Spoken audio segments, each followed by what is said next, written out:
La réunion a bien eu lieu à Washington, D.C., comme cela avait été annoncé dans la déclaration du 25 juillet, suite à la rencontre entre le président Juncker et le président Trump, qui avait été qualifié d'armistice commercial entre l'Union européenne et les États-Unis par la presse française.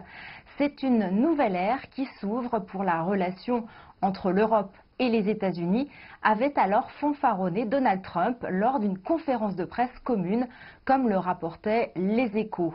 Toujours selon le quotidien économique, des mesures de court terme avaient alors été annoncées, selon lesquelles l'Union européenne s'était dite prête à accroître massivement, selon Donald Trump, ses importations de gaz naturel liquéfié et de soja américain.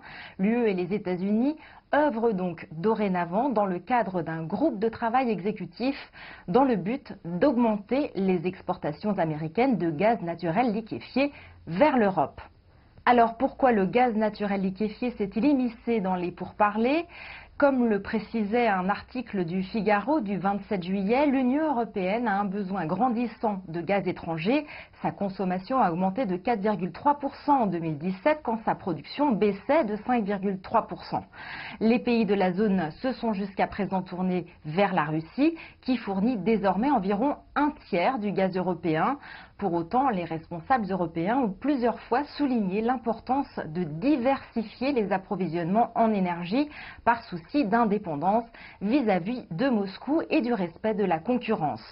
De leur côté, comme le soulignait le magazine Science et Vie, les États-Unis produisent du gaz naturel à foison et ont récemment accéléré la recherche de débouchés sur le marché mondial, une offensive commerciale appuyée par Donald Trump. La réunion qui avait pour but de commencer à mettre en place ce qui avait été décidé le mois dernier semble donc confirmer que le processus avance. Jade Charles, CGTN, Paris.